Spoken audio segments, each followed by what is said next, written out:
Right, so let's get more reaction to the budget speech of the Finance Minister, and the South African Communist Party spokesperson, Alex Mashilo, joins me in studio now. Mr. Mashilo, thank you very much for your time. So you describe this budget as a source of serious national conflict in society. Why would you use such strong words?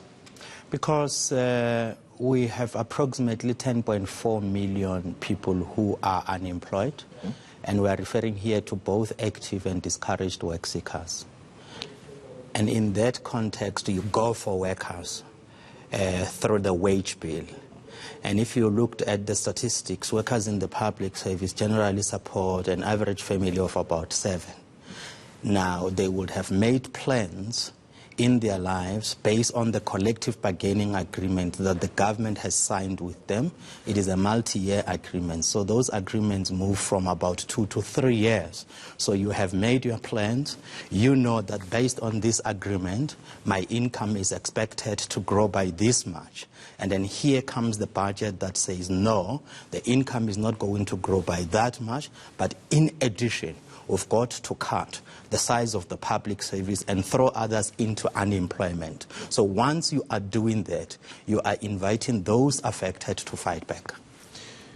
The minister is under pressure from ratings agency Moody's, for example, and the very ratings agency we speak about has been at pains to point out the very same issue of the public debt that is ballooning. The question here is, what should the minister have done differently? Firstly, let's look historically as to how we arrived where we are. Post-1994, there was no radical restructuring in our economy to rid it of its colonial futures.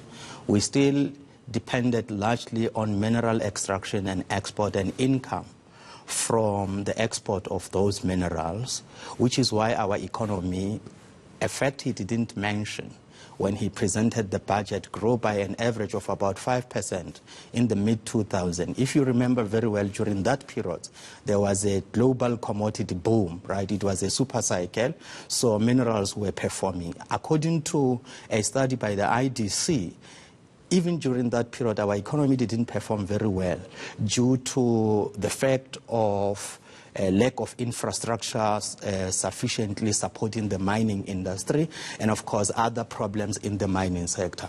During that period, we also had an increase in public spending.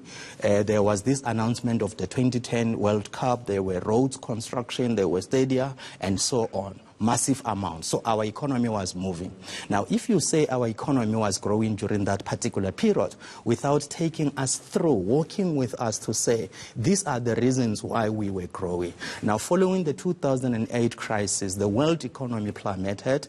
China came down, and in China, the country I have visited several times since then, they are talking about a new normal. Their economy has gone down to about 6%. It is hovering around that particular point, and it is no longer drawing more of mineral import, and other economies went down. As a result, we are not growing. So there are two things.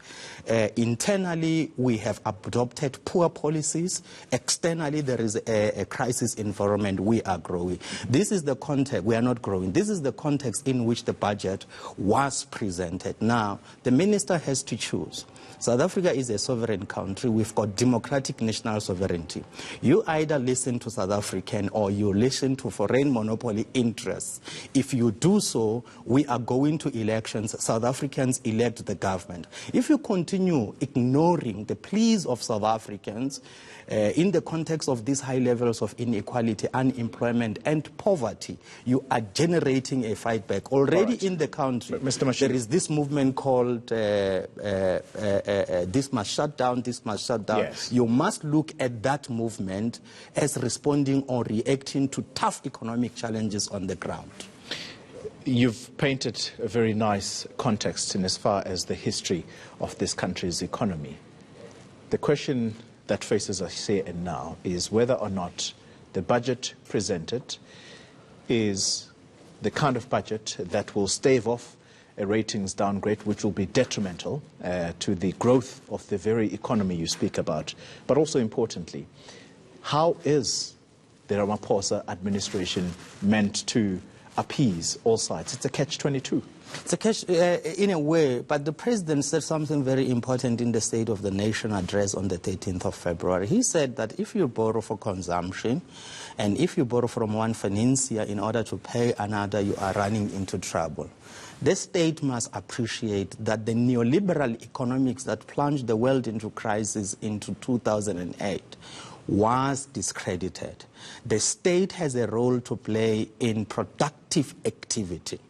Unless the state invests in the economy to generate revenue to support developmental imperatives, we are not going to go anywhere, because the trajectory that President Cyril Ramaphosa, President Zuma, President Beki were locked in up to now was that of traveling to Davos, traveling all over the world to ask for investment, and they will be given conditionalities.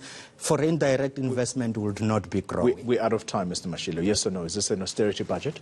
This is an austerity budget. Look, there is this 261 billion rand cut, and if truth be told, this budget is not going to grow the economy. It is not also going to help us repay our debt, because the cut is going to attack areas that we need to achieve economic growth. So you are not going to have the economic growth you need in order to service the debt plus the interests. All right. Alex Mashilo, he speaks for the South African Communist Party. Thank you very much for your time. All right. That brings us to the end of the Thursday edition of the First